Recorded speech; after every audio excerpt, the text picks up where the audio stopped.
uma salva de palmas.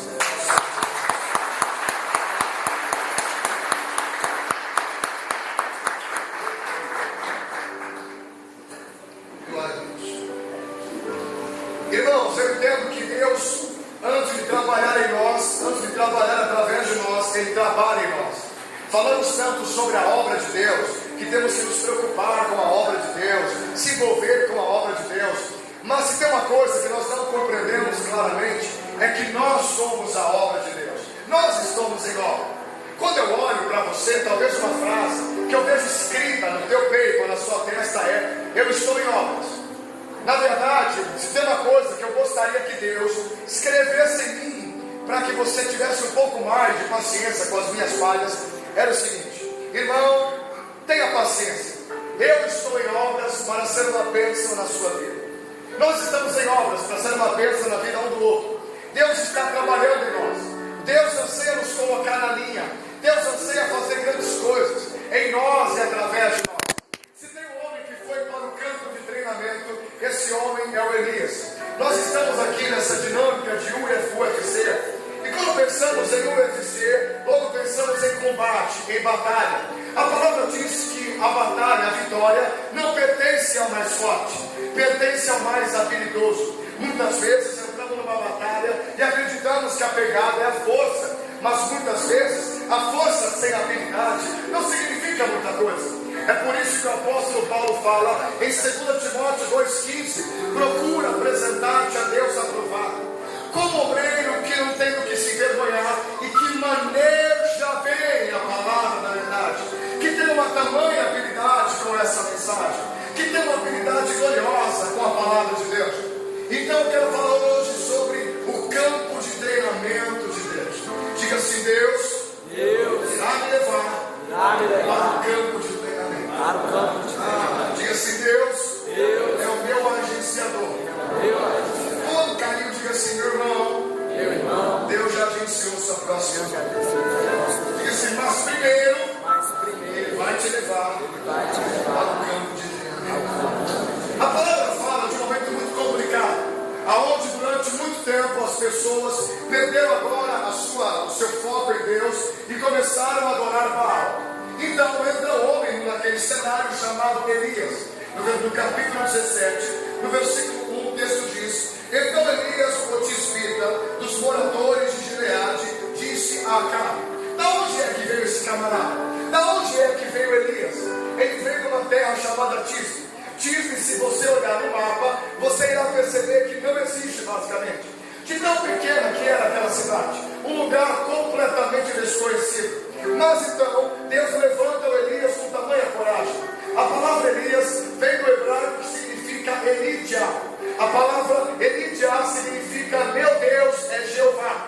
Então agora esse homem, cujo nome significa meu Deus é Jeová, entra num cenário onde as pessoas diziam que meu Deus é Baal. Esse homem corajoso, ousado, entrou dizendo: meu Deus é Jeová.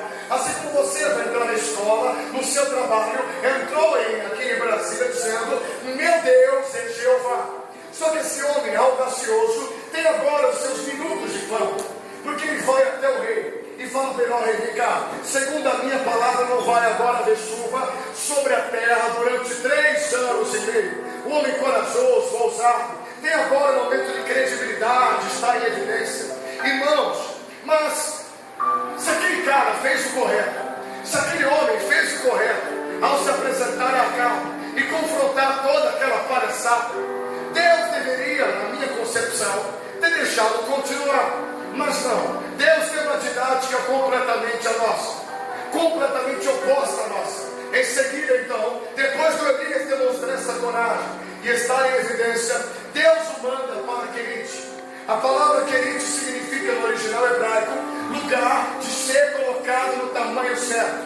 A palavra Querite significa separado ou lugar de ser colocado no tamanho certo. A palavra separado dá uma ideia de uma árvore no meio de uma floresta.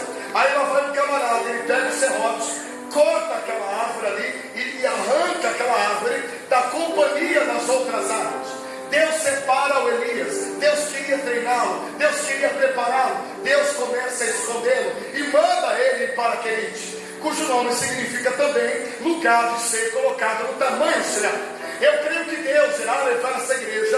Quando eu falo de igreja, eu falo de você. Deus irá levar você a um lugar aonde a tua fé, a tua esperança, a tua coragem, o teu ânimo, a sua comunhão com Deus, o seu amor a Deus e pelo pedido será colocado no tamanho certo.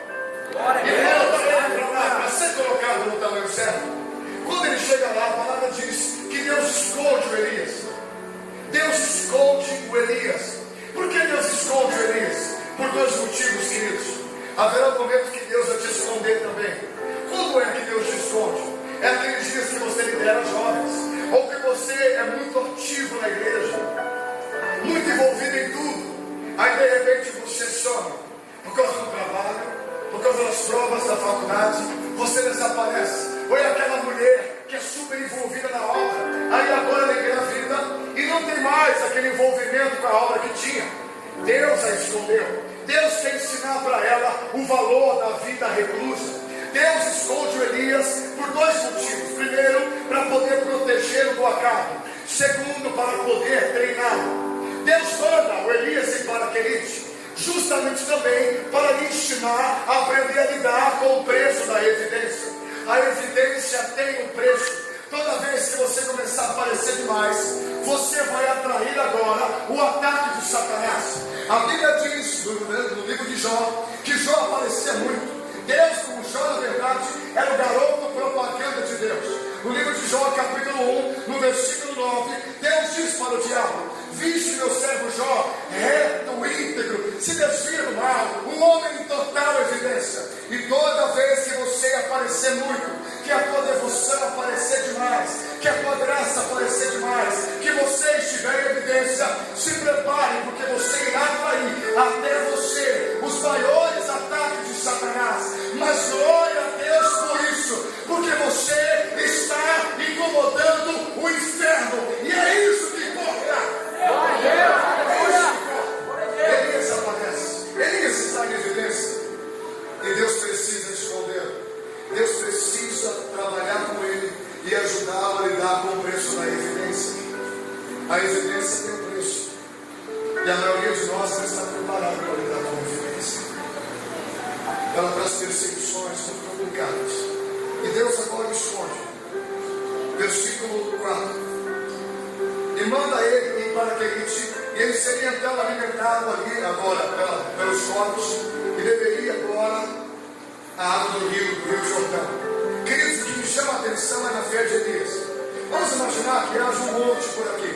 Chega outro na posição de Elias.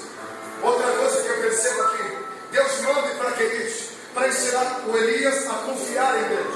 Elias era um homem que acreditava em Deus, não era um homem que confiava plenamente em Deus. Deus queria levar Elias para Querite para ensinar o Elias a depender completamente de Deus, a se abandonar nos braços de Deus, a confiar graciosamente em Deus. E só em Querite ele ia aprender isso. Outra coisa que Deus queria desenvolver em Elias era algo chamado obediência imediata. Os grandes homens da Bíblia tinham isso. Se você olhar em Elias, você vai contemplar uma obediência imediata. Talvez você olhe o texto e fale: poxa, ele foi para Querite, que coisa, tal. Meu irmão, vamos imaginar aqui. Deus fala com ele e diz: eu quero que vamos contextualizar a época. Vamos imaginar que Elias mora aqui em Santa Maria, e próximo daqui existe um monte. Aí Deus fala assim: olha, eu quero que você saia de Santa Maria. Ok, Senhor, até vou. Para onde eu vou? Apenas pega a sua mochila, vá para o monte, fique naquele lugar, e lá você vai se alimentar da água do rio, e eu vou mandar um corvo para alimentar você.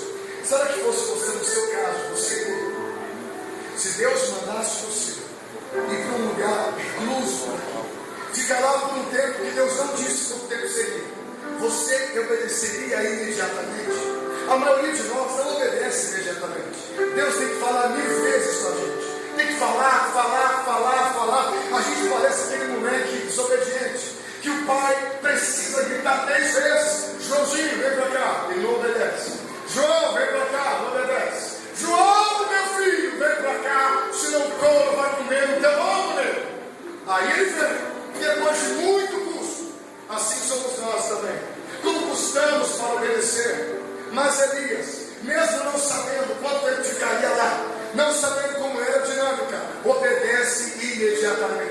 Você é alguém que tem obediência imediata? A tua obediência é imediata.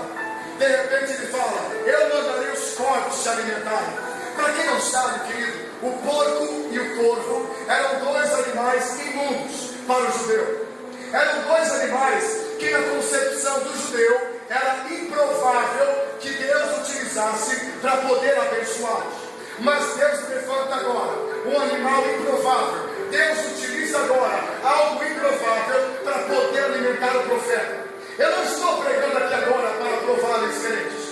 Eu estou pregando agora para os improváveis. Eu sou o improvável. Você é o improvável. Ou será que se eu olhasse para você há alguns anos atrás, lá no mundo eu diria: ei, aqui está alguém que provavelmente será o pastor. Ei, aqui está alguém que provavelmente será o ministro. Ei, aqui está alguém que provavelmente irá liderar os jovens. Será que nós diríamos isso? Você é o improvável. E Deus queria agora mostrar para Elias que ele seria alimentado pelos improváveis. Deus irá levantar nesse lugar uma geração de improváveis, meu irmão. Talvez aqueles que você acha menos improvável ser alguma coisa, é o seu papai vai levantar. Esse não, esse sim. Esse não, esse sim. Esse não, esse sim. Daquele lugar não, daquele lugar sim. Porventura, pode vir alguma coisa boa de Nazaré? Que vocês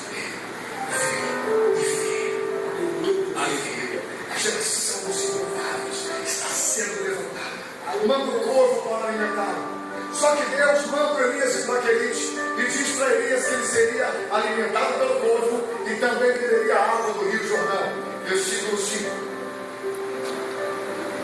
Foi, pois, e fez conforme a palavra do Senhor, porque foi e habitou junto ao ribeiro de Querite, que está diante do Jordão, e os corvos lhe traziam pão e carne para a manhã, como também pão e carne à noite, e bebia do ribeiro. E sucedeu que, passados dias, o ribeiro se secou, porque não tinha havido chuva na terra. Diga assim: sucedeu que, passados os dias, o ribeiro se secou.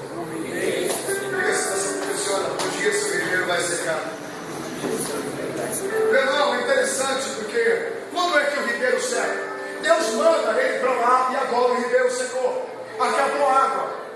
Quando é que o ribeiro seca? Sabe quando? É quando aquela menina que tem aquela voz maravilhosa, de repente descobre que tem um problema na garganta.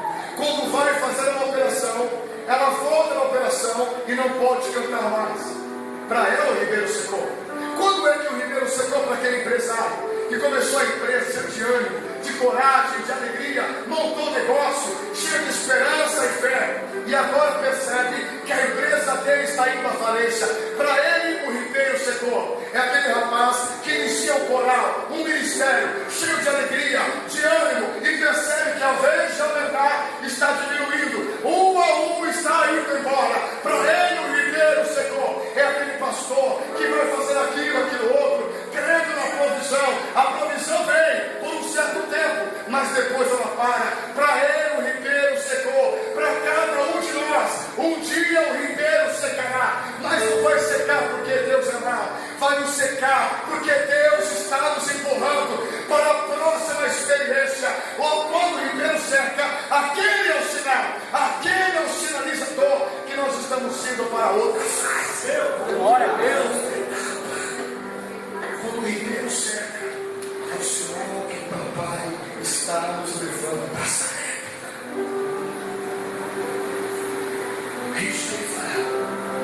Só que o ribeiro secou porque não chovia, ok? Quem foi o cara que orou para não chover? Alguém sabe quem foi o cara? Elias. Então Deus está respondendo o clamor de Elias,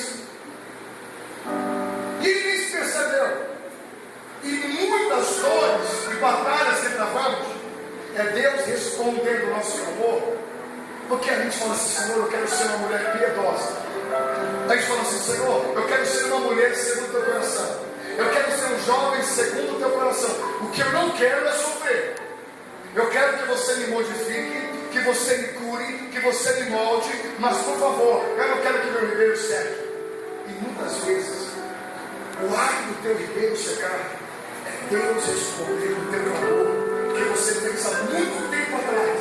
Você se esqueceu, mas Deus não. Olha, Deus se lembra de quando você diz que queria ser mais paciente, você queria ter mais coragem, mais ousadia, mais graça. Agora que acaba, agora que Elias fica lá em Querite e aprendeu a confiar em Deus, Deus manda ele ir para Sarepta. A palavra Sarepta significa lugar de fundição. É onde você pega o ferro, você põe o ferro naquele fogo bem quente para tirar a impureza que ficou do ferro. Diga assim: Deus irá me levar para Sarepta. Para que a impureza que há no meu coração possa vir. Manda ele para Sarepta. E na Sarepta ele fala: olha, vem cá, lá haverá uma viúva que vai te sustentar. Vai para lá. Ele então obedece e vai para Sarepta. Versículo 8. Então veio a ele a palavra do Senhor dizendo: levanta-te, vai a Sarepta, que é de Sidom, e habita ali. E eis que eu ordenei ali uma mulher, a viúva, que te sustente. Então ele se levantou e foi a Sarepta, e chegando à porta da cidade, eis que estava ali uma mulher viúva, apanhando lenha, e ele a chamou e disse: traze-me, peço-te um vaso com um pouco de água para que eu beba. Aí com ela trazê-la, ele a chamou e disse: traze-me agora também um bocado de pão na tua mão. Porém ela disse: vive o Senhor teu Deus, que nem um bolo tem, senão somente um punhado de farinha numa panela e um pouco de azeite numa botija. E vês aqui, apanhei 2 cavalos e vou prepará-lo para mim e para meu filho, para que o comamos e morramos. A hora que ele chega em Sarepta, essa mulher não conhecia Deus. Ele aparece como profeta e pede para que ela o alimente. Em Querite, Elias precisa aprender a depender de Deus. Mas em Sarepta, Elias terá que aprender a depender de pessoas, a confiar nas pessoas, a confiar agora na provisão que virá das pessoas. É interessante porque agora aquela mulher está preparando o bolo da morte. Por que o bolo da morte? Porque ela disse: eu tenho apenas um pouco de farinha e vou preparar para mim o pão. Eu e meu filho comeremos, e após termos comido isso, nós iremos morrer. O que ela ia preparar era o pão da morte. Mas Deus manda o profeta lá para romper com isso. Talvez você entrou aqui hoje também, acreditando que é o final, que esse aqui é o último culto, que não há mais esperança. Ou nessa mesma hora, há pessoas onde você está preparando o pão da morte, pensando em dar cabo na própria vida, mas você não foi enviado aonde foi à toa. Você foi enviado lá como um profeta. Você é a voz profética. Aquelas pessoas, tua família, teu casamento não vai comer o pão da morte. Teu filho não vai comer o pão da morte. Você, jovem, não vai comer o pão da morte espiritual. Essa igreja, o teu ministério, não vai comer o pão da morte.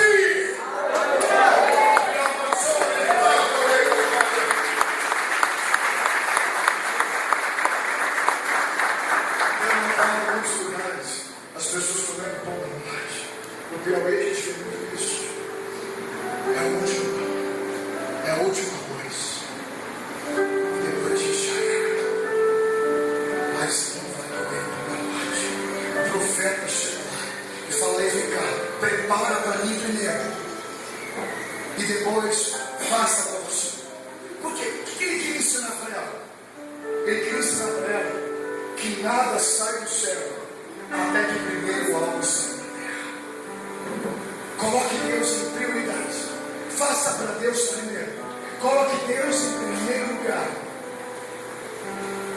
Não vai faltar. Aquela mulher querida faz justamente isso. Prepara o pão.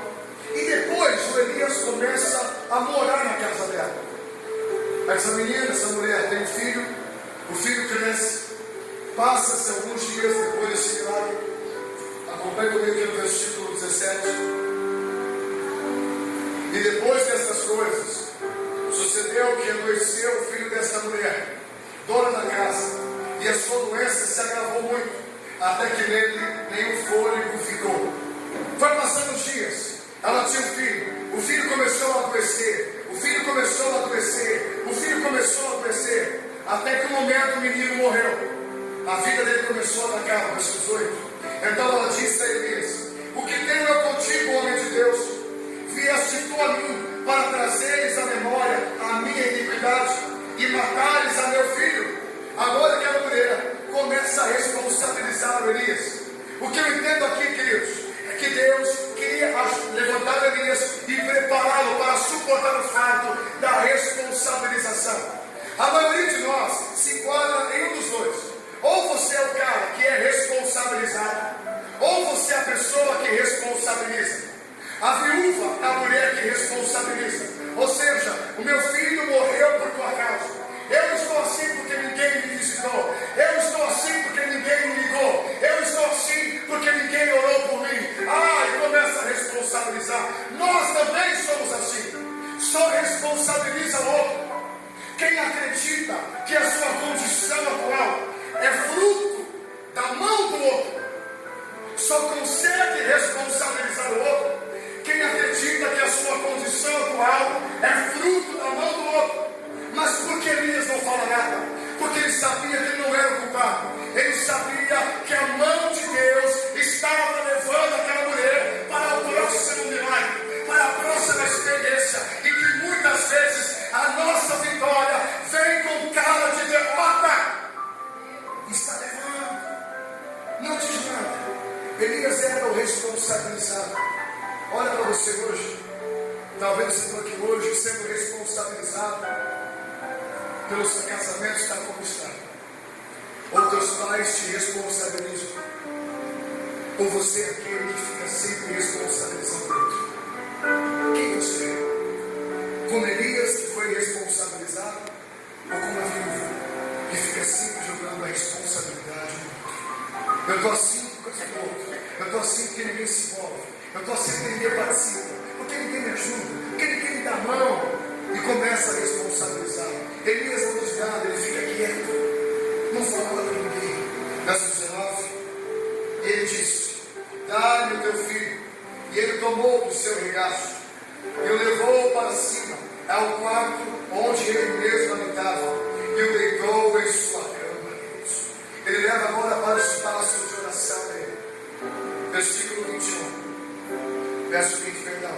E clamou e disse, e clamou o Senhor e disse: ó Senhor meu Deus, também até esta viúva com quem eu espero afligiste, matando-lhe o filho. Então se estendeu sobre o menino 3 vezes, e clamou ao Senhor e disse: ó Senhor meu Deus, rogo-te que a alma desse menino torne a entrar nele. Diga assim: e o Senhor ouviu a voz de Elias.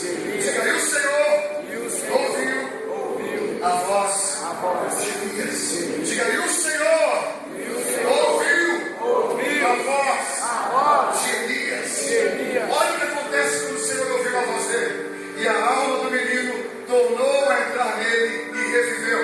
Quando Deus ouve a nossa voz, quando o Pai ouve o nosso clamor, você pode ter certeza que algo glorioso vai começar a acontecer. Mas pastor, se Deus ouviu minha voz, porque não aconteceu ainda? Porque o meu Deus não está tão preocupado em mudar as circunstâncias. O meu Deus está mais preocupado em mudar você por meio das circunstâncias. E depois que Ele muda você por meio das circunstâncias, é aí que Ele muda a circunstância. É aí que Ele opera. É aí que Ele trabalha. Quando Ele utilizou a situação para me moldar da forma como Ele gostaria. Agora o Senhor ouve, responde. Verso 23. E Elias tomou o menino e trouxe do quarto da casa e o deu a sua mãe. E disse Elias: vês aí teu filho vivo. Então a mulher disse a Elias: nisto conheço agora que tu és homem de Deus. Nisto conheço agora que tu és homem de Deus. E que a palavra do Senhor na tua boca é verdade. Glória a Deus. Quando você vê no capítulo 17, no versículo 1, Elias aparece como o homem de dízimo. E agora no 24, ele aparece como o homem de Deus. Deus está te colocando no processo. Você vai entrar nesse processo tendo Deus. Mas quando sair do processo, é Deus que verá você. Você vai entrar no processo sendo, na verdade, a pessoa que tem Deus. Mas vai sair dele aonde Deus te verá. Agora a mulher fala no fim de ser homem de Deus. E no capítulo 18, para poder já concluir aqui basicamente. E a revelação que eu quero compartilhar está no 18. E sucedeu que depois de muitos dias, a palavra do Senhor veio a Elias no terceiro ano, dizendo: vai, apresenta-te a Acabe, porque darei chuva sobre a terra. Diga assim: Deus já agenciou a minha próxima luta. Agora Deus manda Elias encontrar a Acabe. Situação autorizada. Agora é a hora da batalha. Agora é o momento crucial. Ele foi treinar. Aprendeu a confiar em Deus. Aprendeu a confiar nas pessoas. Agora está preparado. Ele vai agora. Quem é o Elias? O Elias é um profeta sobrevivente. Que sobreviveu. Deus escondeu para poder preservá-lo. Elias era a voz profética sobrevivente. E Deus mandou aquele profeta ir atrás dos sobreviventes. Os sobreviventes eram aquelas pessoas que ainda havia esperança de se voltar para Deus. Aquele profeta sobrevivente encontra um adorador sobrevivente. Quem era o adorador sobrevivente? Obadias. Quando os profetas sobreviventes se encontram com os adoradores sobreviventes, uma restauração gloriosa começa a acontecer. Eu creio que nessa noite, o que temos aqui hoje é o encontro dos sobreviventes. Adoradores que estão sobrevivendo e profetas que estão sobrevivendo. Deus manda Elias ir até cá para ir atrás dos sobreviventes. Diga assim: Deus está me chamando. Deus está me chamando para sair por essa porta fora. Para sair por essa porta atrás dos sobreviventes. Vai atrás dos sobreviventes. Aqueles que estão vivos aqui. Aqueles que respiram. Aqueles que ainda há possibilidades de milagre e esperança. Vá atrás deles. Vá atrás deles. Elias agora se encontra com Acabe. Versículo 2. E foi Elias apresentar-se a Acabe. E a fome era extrema em Samaria. E Acabe chamou a Obadias, o adorador sobrevivente. E Obadias temia muito ao Senhor. Porque sucedeu que, destruindo Jezabel, os profetas do Senhor, Obadias tomou 100 profetas, e de 50 em 50 os escondeu numa cova, e os sustentou com pão e com água. Olha os sobreviventes. E disse Acabe a Obadias: vai pela terra a todas as fontes de água e a todos os rios. Pode ser que achemos erva para que em vida concedamos os cavalos e mulas e não percamos todos os animais. Quando Obadias fez isso, ele encontra agora o Elias durante o nascimento. Depois de muitos dias, ele encontra os sobreviventes. E acontece uma festa gloriosa. Sabe quem é que vai gerar a restauração? Sabe quem é que inspira o coração de Neemias para que ele volte para Jerusalém e restaure os muros? Um sobrevivente. Um cara que sobreviveu volta agora e fala: vem cá, ainda há esperança. E aquele sobrevivente incendeia o coração de Neemias para que ele possa ir. Queridos, você é o sobrevivente. E o sobrevivente inspira os restauradores. Existem homens e mulheres que vão se levantar como restauradores. Mas primeiro, eles precisam ter contatos com os sobreviventes. Quando você tem contato com aqueles que sobreviveram, você será inspirado a restaurar. Restaurar uma cidade, restaurar vidas, restaurar famílias. Só é inspirado a restaurar quem entra em contato com os sobreviventes. Deus manda ele para lá, para que ele pudesse entrar em contato com os sobreviventes. Deus o prepara para a próxima luta. Essa próxima luta é com 450 profetas. São muita gente. Ele leva eles agora para o Monte Carmelo. E lá no Monte Carmelo agora, ele pede para que eles orem primeiro ao seu Deus.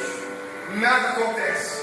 Elias então se dobra ajoelha e fala: Senhor, se eu sou seu servo, se você é comigo de fato, envia teu Pai, envia teu fogo, envia teu poder. Deus o treina e o prepara para o maior desafio da vida dele.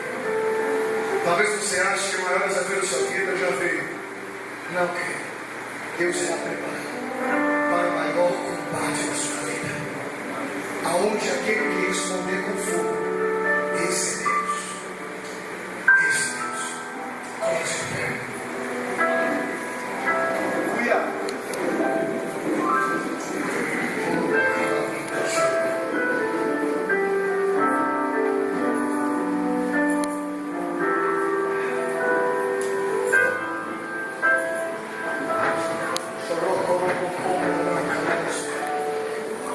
Deus te colocou no campo de treinamento. O maior interesse de Deus é treinar você, é colocar você na linha, Ele ajudar a confiar nele. Porque, queridos, haverá momentos na sua vida aonde confiar em Deus não vai ser opcional, vai ser o único caminho que você vai ter. E haverá momentos que confiar nas pessoas não vai ser opcional, vai ser a única escolha que você terá. E Deus queria ensinar isso para Deus. Na hora que ele vai agora para a maior batalha da vida dele, ele tinha que confiar em Obadias. E ele tinha que confiar em Deus na hora de subir o Carmelo. Que momento você se encontra agora? Aonde você precisa confiar nas pessoas, aonde você precisa confiar em Deus. Qual é a situação? Qual é o ambiente no qual você se encontra? Mas Deus está lhe preparando para a maior batalha da sua vida, aonde aquele que responder com fogo, esse é Deus. Esse é Deus. O altar que papai quer derramar fogo é teu coração. É lá que ele quer queimar, é lá que ele quer incendiar, Deus. É lá que ele quer exaltar você. Eu quero orar hoje para que Deus possa incendiar você, para que você venha ser de fato um grande profeta da nossa geração, e para que você saia pelas ruas atrás dos sobreviventes. Quando você viu a reportagem do Haiti, as pessoas não foram atrás dos mortos, eles foram atrás daqueles que estavam sobrevivendo. Que você corra atrás dos sobreviventes, que você os encontre, e ao os encontrar, teu coração será inspirado a restaurar o altar que há em você, que é na nossa geração. Eu quero te orar pela sua vida nesse momento, queridos. Se você quer falar: Senhor, usa a minha vida, usa a minha vida com graça e autoridade para a luta que o Senhor já preparou para mim. Você não sabe quando será, aonde será, mas Ele já preparou para você. Se você está disposto a lutar de fato, quer falar: Senhor, pode me levar até lá, eu quero lutar nesse seu nome. Sabe o seu lugar? Vem até o lugar, eu quero clamar por você. Se você quer lutar, se você quer falar: Senhor, eis-me aqui, pode falar comigo.